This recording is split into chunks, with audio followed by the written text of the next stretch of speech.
बिस्मिल्लाहिर्रहमानिर्रहीम। अस्सलाम वालेकुम। मेरा नाम फैसल नवाज़ है। आज इंशाल्लाह मैं आप लोगों के साथ बात करूंगा bank reconciliation a practical approach. इस अप्रोच को अडॉप्ट करके अगर आप एग्ज़ाम में बैंक रिकन्सिलिएशन का क्वेश्चन अटैम्प्ट करेंगे तो चांसेस यही हैं कि आपके मार्क्स पूरे नहीं आएंगे या शायद बिल्कुल ही ना आए। आल्दो बैंक रिकन्सिलिएशन आपकी रिकन्साइल्ड और टैली ही होगी, तो बेहतर है कि इस अप्रोच को आप एग्ज़ाम के लिए बिल्कुल यूज़ ना करें। ये अप्रोच सिर्फ प्रैक्टिकल पर्पज़ के लिए है। ये उन लोगों के लिए ज़्यादा फ़ायदेमंद होगी कि जो इस वक्त प्रैक्टिकली बैंक रिकन्सिलेशंस कर रहे हैं या करना चाहते हैं। बैंक रिकन्सिलेशन करने से पहले आपके पास दो बेसिक चीज़ें होनी चाहिए। एक आपके पास बैंक लेजर होना चाहिए और एक आपके पास बैंक स्टेटमेंट होनी चाहिए। आइडियल अगर आपके पास दोनों चीज़ें एक्सेल में आ जाएं तो वो तो बहुत अच्छी पोजीशन आ जाएगी, बहुत तेज़ी के साथ बैंक रिकन्साइल हो जाएगा। लेकिन अगर आपके पास अपना लेजर एक्सेल में है और बैंक स्टेटमेंट एक्सेल में नहीं है तो फिर शायद आपको थोड़ा सा मैनुअल काम भी करना पड़े। मैं यहाँ अज्यूम ये कर रहा हूँ कि मेरे पास बैंक स्टेटमेंट भी एक्सेल में मौजूद थी। अगर आपके पास है तो गुड, अगर नहीं है तो आपको मैनुअल देखना पड़ेगा। अच्छा, दूसरा अहम पॉइंट इसमें यह है कि आप का जो पीरियड है बैंक के डाटे का, कि किस डेट से लेकर किस डेट तक, वो बैंक लेजर में और बैंक स्टेटमेंट दोनों में सेम होना चाहिए। इस चीज़ को आपने इंश्योर करना है कि अगर आप मंथ की रिकन्सिलेशन कर रहे हैं तो आपने जो डाटा लेना है वो पूरे महीने का लेना है। जैसे मैंने 1 मार्च से लेकर 31 मार्च तक का अपना जो बैंक लेजर है वो लिया है। इसी पीरियड से मुतलका जो बैंक स्टेटमेंट है 1 मार्च से लेकर 31 मार्च तक वो मैंने ली है। ये दोनों डेट्स बराबर होंगी तो ही आपका डाटा जो है वो रिकन्साइल हो पाएगा। मैं आपको ये भी बता दूं बैंक और लेजर में फ़र्क क्यों आता है। ये बड़ी बेसिक सी इन्फॉर्मेशन है, लेकिन मे भी हो सकता है कुछ व्यूअर्स ऐसे हों जो कि इस बारे में भी इंटरेस्ट शो कर रहे हों जी कि इसका भी बताया जाए। तो उसमें सिचुएशन इस तरह से हो सकती है कि आपने आपको कस्टमर ने कोई चेक भेजा आखिरी तारीखों में, आपने वो 30 या 31 तारीख को चेक डिपॉजिट करवा दिया अपने बैंक में और अपने बैंक लेजर में एंट्री डाल दी। लेकिन क्या हुआ कि बैंक में वो क्लियर होने में 2 से 3 दिन लगे, वो अगले महीने में जाकर क्लियर हुआ। तो उस महीने की रिकन्सिलेशन में डिफरेंस आ जाएगा कि आपने अपनी बुक्स में तो उसको रिसीव कर लिया हुआ है लेकिन बैंक स्टेटमेंट में अभी आपका वो क्रेडिट नहीं हुआ, तो इस वजह से फ़र्क आ गया। ये भी हो सकता है कि बैंक स्टेटमेंट के अंदर बैंक ने मुख्तलिफ ट्रांजैक्शंस करते वक्त आपके जो बैंक चार्जेस हैं वो डिडक्ट कर लिए और आपके पास उसकी इंटीमेशन नहीं पहुंची, तो उस वजह से क्या हुआ कि मंथ एंड के ऊपर आपका वो डिफरेंस आ जाएगा। उसके अलावा कुछ स्टैंडिंग इंस्ट्रक्शंस हो सकती हैं बैंक को कि जी आपने को गाड़ियाँ लीज़ करवाई हैं और हर महीने में उनका लीज़ का जो पेमेंट है, उनकी जो लीज़ की पेमेंट है वो निकल रही है। तो जब बैंक ने अपनी जो लीज़ की पेमेंट है वो आपको आपके जो बैंक अकाउंट में है उसको आपको उससे उसने आपसे पैसे ले लेने हैं, आपको उसका पता तभी लगेगा जब आपके पास वो बैंक स्टेटमेंट मंथ एंड के ऊपर आएगी। उसके अलावा ये हो सकता है कि बैंक के पास आपके कुछ डिपॉजिट्स पड़े हैं और आपने उसे बताया हुआ कि इस डिपॉजिट्स का जो प्रॉफिट है वो आपने मेरे इस अकाउंट में क्रेडिट करना है। तो वो जितना भी क्रेडिट है वो आपके अकाउंट में रिफ्लेक्ट हो जाएगा बैंक स्टेटमेंट के अंदर, लेकिन आपको वो नहीं पता चलेगा जब तक कि आपका जो मंथ एंड के ऊपर या पीरियड एंड के ऊपर आप उसको रिकनसाइल नहीं करते। इसी तरीके से आपके अकाउंट में किसी पार्टी ने डायरेक्ट पेमेंट जमा करवा दी जिसका आपको नहीं पता चला, तो आपने तो चूँकि उसकी रिकॉर्डिंग नहीं की तो फिर डिफरेंस आ गया। और आपने कोई चेक इशू किया हुआ, किसी वेंडर को पेमेंट की और वेंडर ने अभी तक वो चेक अपने बैंक में प्रेजेंट नहीं किया या वो उस पीरियड तक वो क्लियर नहीं हुआ, तो भी डिफरेंस आ गया। तो इस तरह की जो कुछ मेन वजूहात हैं इस वजह से आपकी जो बैंक और बैंक स्टेटमेंट और बैंक लेजर है उसमें फ़र्क आ जाएगा, और इस फ़र्क को अमूमन हम बैंक रिकन्सिलेशन के थ्रू रिकनसाइल करते रहते हैं। जब आपके पास ये दोनों चीज़ें आ जाएं, बैंक लेजर और बैंक स्टेटमेंट, तो बैंक रिकन्सिलेशन को प्रैक्टिकली स्टार्ट करने से पहले एक क्विक स्कैन दोनों चीज़ों का चाहिए। यानी कि आप बैंक लेजर का एक क्विक स्कैन लगाएंगे और एक बैंक स्टेटमेंट का, और आप आइडेंटिफाई करेंगे उन अमाउंट्स को जो सेम डेट में डेबिट और क्रेडिट हो रही हैं, और उनको आइडेंटिफाई करेंगे। अगर तो ये कॉन्ट्रा है तो उनको स्ट्रेट अवे उधर ही आप कलर कर दें, टिक कर दें या हाईलाइट कर दें, वो बैंक रिकन्सिलेशन में नहीं लेके आएंगे। मैं देख लेता हूँ जी कि मेरे लेजर में जो बैंक लेजर है क्या उसमें कोई एक ही डेट में डेबिट क्रेडिट हो रहा है। तो मेरा जो क्विक स्कैन है वो मुझे बता रहा है कि कोई ऐसी अमाउंट यहाँ नहीं है। तो यही काम हम जाके अपनी बैंक स्टेटमेंट में कर लेते हैं और देखते हैं कि क्या एक ही तारीख में कोई अमाउंट डेबिट क्रेडिट हो रही है। तो मैंने ये देखा कि 32,500 और 32,500 12 मार्च में हो रही है, और उसके बाद ये 60,000 और 60,000 17 मार्च में हो रही है। तो ये जो नेचर है, मैंने जो बैंक स्टेटमेंट में डाली है उसको मैंने इस पर्पज़ के लिए डाला था कि बैंक ने अपनी तरफ से कोई गलती की है और उसने हमें को क्रेडिट दिया और उसी वक्त उसने हमें डेबिट कर दिया। तो ये बैंक की मिस्टेक है, कभी कभी आ जाती है। तो इस चीज़ को आपने दोनों को जो है अपने कॉन्ट्रा का जो टिक है उसमें आपने नोट कर लेना है। आप कॉन्ट्रा के टिक्स को सी क्रॉस कर देते हैं या वट एवर टिक आप यूज़ कर देते हैं, और अगर आप एक्सेल को यूज़ कर रहे हो तो आपको कोई कॉन्ट्रा का कलर रखना पड़ेगा। मैंने ये ग्रीन कलर कर दिया कॉन्ट्रा का, कि अगर बैंक ने कुछ क्रेडिट किया है और कुछ डेबिट किया है जिसका मेरे डेबिट क्रेडिट से तल्लक नहीं बनता, तो इसको मैं जस्ट कॉन्ट्रा करके फ़ारग कर दूंगा। उसके बाद जब मैं इसका क्विक स्कैन करता हूँ तो मैं देखता हूँ कि मेरी एक 60,000 की अमाउंट क्रेडिट हो रही है और फौरी तौर पे वो डेबिट हो रही है 17 मार्च में। और जब मैंने इसको बैंक लेजर में जाके देखा तो 60,000 का को मेरे कस्टमर ने मुझे चेक दिया था जो मैंने डिपॉजिट करवाया, तो कस्टमर का ये चेक था वो बाउंस हो गया।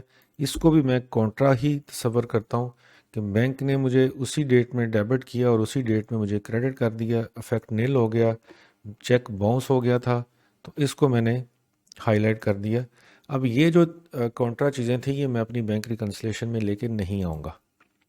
बेसिक स्कैनिंग करने के बाद अब हमने क्या करना है कि बैंक लेजर की जो डेबिट साइड है उसको और जो बैंक स्टेटमेंट की क्रेडिट साइड है उसको हमने क्रॉस टिक करना है। हमारी जो डेबिट साइड है उसको हमने क्रेडिट साइड के साथ इसलिए करना है कि जो एंट्री हम डेबिट कर रहे होते हैं अपनी बुक्स में, वो एंट्री हमें बैंक स्टेटमेंट की क्रेडिट साइड पे मिलती है। तो करेंगे क्या हम कि जी हम अमाउंट्स को कलर करते जाते हैं। 10,000 यहाँ डेबिट है तो 10,000 यहाँ डेबिट है। मैं अपने जो टिकिंग का कोई कलर है उसको चूज़ कर लेता हूँ। चलें जी, मैं ये वाला कलर रख लेता हूँ। अब उसके बाद यहाँ 2 लाख है और यहाँ भी 2 लाख है, इसको भी मैंने क्रॉस टिक कर दिया। यहाँ 60,000 है, यहाँ 60,000 कोई नहीं आ रहा। उसकी वजह ये है कि ये चूँकि बाउंस हो गया था तो इसको हमने कॉन्ट्रा कर दिया है, इसलिए अब इसको मज़ीद कुछ नहीं करेंगे, ये अनटिक्ड ही रह जाएगा। उसके बाद ये 5 लाख देखा और ये मेरा इस 5 लाख के साथ रिकनसाइल हो गया। उसके बाद ये 1.5 है और मेरे पास इस साइड पे और कोई 1.5 लाख नहीं है, और यहाँ पे कुछ अनटिक्स बच गई और कुछ आइटम्स यहाँ पे अनटिक बच गई। अब मैंने अपनी जो क्रेडिट साइड है अपने बैंक लेजर की उसको पकड़ के बैंक स्टेटमेंट की जो डेबिट साइड है उसके साथ क्रॉस टिकिंग करनी है। मैंने 5,000 पकड़ा और 5,000 के साथ मैंने इसे कलर कर दिया। 12,000 और 12,000 ये मेरा कलर हो गया। उसके बाद 7.5 है और यहाँ कुछ नहीं है, और 5,200 है और यहाँ कुछ नहीं है। तो अब मेरे पास कुछ यहाँ पे अनटिक्ड रह गए और कुछ आइटम्स यहाँ पे अनटिक्ड रह गए। हम बेसिक टिकिंग कर चुके हैं, हमारे पास कुछ अनटिक्ड आइटम्स बच गई हैं बैंक लेजर में भी और बैंक स्टेटमेंट में। अब हम चलते हैं कि जो हमारा बैंक रिकन्सिलेशन का फॉर्मेट है वो क्या है। ये फॉर्मेट है जी, इसमें जो बेसिक थीम है वो ये है कि आपने हमेशा अपने बैंक लेजर के बैलेंस को पकड़ के बैंक स्टेटमेंट के बैलेंस के साथ रिकनसाइल करना है। जब आप ये अप्रोच रखेंगे तो आपके लिए हमेशा कंसिस्टेंट रिजल्ट्स रहेंगे और आपके लिए आसानी आएगी। उसके जो बेसिक फॉर्मेटिंग है उसमें आपने अपनी कंपनी का नाम तो डेफिनेटली लिखना ही लिखना है। महीने कोशिश करें कि एक ही गो में सारे लिख दें, जिस महीने की रिकन्सिलेशन हो या जिस पीरियड की हो उसको आप क्रॉस कर दें। प्रीपेड और चेक का जो कंट्रोल है वो बिल्कुल रखिएगा। उसके बाद जो आपका जो लेजर है उसमें जितने भी कॉलम आ रहे होते हैं उन कॉलम्स को आप यहाँ पे प्लॉट कर दें। और जैसे कि मैंने आपको कहा कि आपने क्या करना है कि हमेशा ये अपना हमेशा जो बैंक लेजर है आपका, आपकी अपनी जो बुक्स है उसमें जो आपका बैंक लेजर का जो बैलेंस आ रहा है उसको आपने यहाँ पे लेके आना है, जिसको पकड़ के आप फिर अपना एडजस्टेड बैलेंस निकालेंगे और उसको आप बैंक स्टेटमेंट के साथ रिकनसाइल करेंगे। इसमें आपने इस बारे में बिल्कुल परेशान नहीं होना, ना आपने सोचना है ना आपने लिखना है कि जी अनक्रेडिटेड था, अनप्रेजेंटेड था और पता नहीं क्या बुला बुला बुला था। इस चीज़ों को आपने भूल जाना है। आपने स्ट्रेट प्रैक्टिकल अप्रोच के तहत इसको करना है, क्योंकि ना तो ये फॉर्मेट है कि जी इसको जमा करना और इसको मनफी करना है। क्योंकि बैंक रिकन्सिलेशन में जो लोग कंफ्यूज हो जाते हैं वो इसी चीज़ में फंस जाते हैं कि आपने सारी ज़िंदगी डेबिट और क्रेडिट के बारे में सोचा होता है और बैंक आप जो मनफी और जमा की सिचुएशन में आ जाते हैं, तो जो डेबिट क्रेडिट है वो मनफी जमा में सोचने लगते हैं तो फिर काफ़ी टाइम भी लगता है और उसका फ़ायदा भी कोई नहीं है। तो मैंने इसको डेबिट क्रेडिट ही अप्रोच के साथ ही रिकनसाइल किया है। देखते हैं कि जी वो कैसे रिकनसाइल होगा। आपने करना क्या है कि जो बैंक का क्लोजिंग बैलेंस आ रहा है उसको आपने देखना है और ये देखना है कि क्या ये डेबिट है या क्रेडिट है। ये 8,90,300 बैंक लेजर का बैलेंस है और ये डेबिट है। इसको मैंने पकड़ना है, इसको मैंने 8,90,300 यहाँ पे लिख दिया। अब इसका जो बिहेवियर है वो लेजर की तरह ही है। रिकन्सिलेशन के फॉर्मेट का बिहेवियर आपका एग्जैक्टली लेजर की तरह ही है कि जैसे मैंने डेबिट लिखा, इसने यहाँ मनफी क्रेडिट के करके तो आपको बैलेंस दे दिया और फिर जो नेक्स्ट फिगर्स हैं उसमें ओपनिंग प्लस डेबिट और माइनस क्रेडिट करता आपके पास यहाँ पर एडजस्टेड बैलेंस की लाइन में आ जाएगा। दूसरा काम आपने ये करना है कि एज पर जो बैंक स्टेटमेंट लेजर है, जो बैलेंस है वो आपने पकड़ना है। बैंक स्टेटमेंट का जो बैलेंस है वो 11,02,500 है, तो इसको आपने 11,02,500 यहाँ लिख देना है और इसका जो डिफरेंस है वो नीचे मनफी कर देना है ताकि आपके सामने ये फिगर जो है यानी कि जो अनरिकनसाइल्ड अमाउंट्स है वो चलती रहे। नेक्स्ट स्टेप में आपने ये करना है कि आप अपने बैंक लेजर में चले जाएं और उसकी जो डेबिट साइड के ऊपर जितने अनटिक्ड आइटम्स हैं उनको आपने पकड़ना है, स्ट्रेट अवे कॉपी किया, पेस्ट। ओके, फिर डेबिट साइड की जो अमाउंट थी उसको आपने कॉपी किया और पेस्ट। सॉरी, जो कॉपी है वो मैंने गलत जगह पे कर दी, दोबारा कर लेते हैं। मैंने कॉपी किया और इसको पेस्ट कर दिया और इसको भी मैंने कॉपी किया और पेस्ट कर दिया। अब आपने ये देखना है कि आपने इस एंट्री को जब रिकॉर्ड किया था और बैंक से ये प्रैक्टिकली आउट नहीं हुई, तो अब आपने इसको समझा कि लेजर से भी आउट करना है। तो लेजर में आपने अपना डेबिट किया हुआ है तो इसको आउट कैसे करेंगे कि अगर आप इसको क्रेडिट करेंगे तो जो चीज़ें आपके लेजर में डेबिट साइड पर आ रही होंगी उनको आपने पकड़ के तो क्रेडिट साइड पे कर देना है। ये फैक्ट ख़त्म हो गया।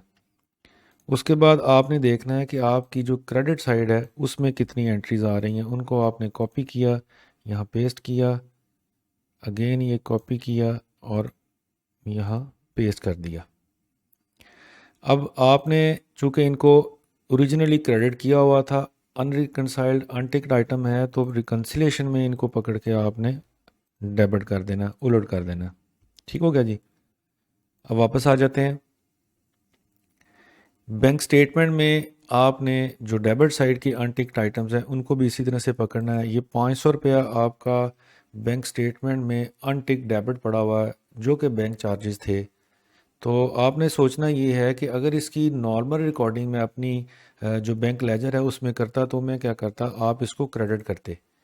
तो अब आपने क्या करना है, ये 500 पकड़ के अब आपने वो क्रेडिट कर देना है। ठीक है जी।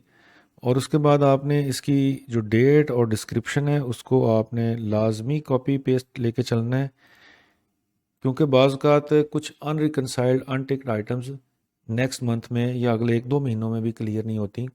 उसमें बाज़ात 6 महीने, 8 महीने या साल भी लग सकता है। तो अगर आपने उसकी डिस्क्रिप्शन प्रॉपर तरीके से नहीं लिखी हुई तो जब आप 6-8 महीने के बाद उस आइटम को स्टडी करने की कोशिश करेंगे तो आपको प्रॉपर समझ नहीं आएगा कि एक्चुअली ये था क्या। तो कोशिश करें कि आपकी जो डिस्क्रिप्शन है वो यहाँ पे काफ़ी कम्प्रीहेंसिव और डिटेल्ड होनी चाहिए। अच्छा जी, उसके बाद अब हमने यहाँ पे 8,000 रुपये की जो अमाउंट है उसको पकड़ना है। ये चूँकि डेबिट बैंक ने की हुई है और हमने इसका उलट क्या करना है, यहाँ पे क्रेडिट करना है। क्यों करना है कि अगेन ये लीज रेंटल थे, अगर हम इसको अपनी बुक्स में रिकॉर्ड करते तो फिर हमने इसकी अपने बैंक लेजर में क्या एंट्री करनी थी, हमने अपने बैंक को क्रेडिट करना था। तो अब हम रिकन्सिलेशन में इसे क्रेडिट कर देते हैं। डिस्क्रिप्शन और डेट पकड़ के मैं यहाँ कॉपी पेस्ट कर दूंगा। अगर आप मैनुअल कर रहे होंगे बैंक स्टेटमेंट को तो आपको ये टाइप करना पड़ेंगे। मैं यहाँ सहूलत ले रहा हूँ कि मैं यहाँ पे कॉपी पेस्ट ही कर रहा हूँ। इसकी नेचर भी वही है जैसे कि अभी हमने ऊपर डिस्कस किया है।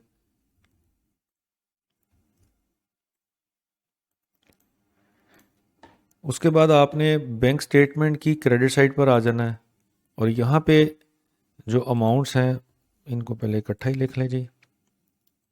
1,20,000 डेबिट है और 1,00,000 ये आ गया। अब इसका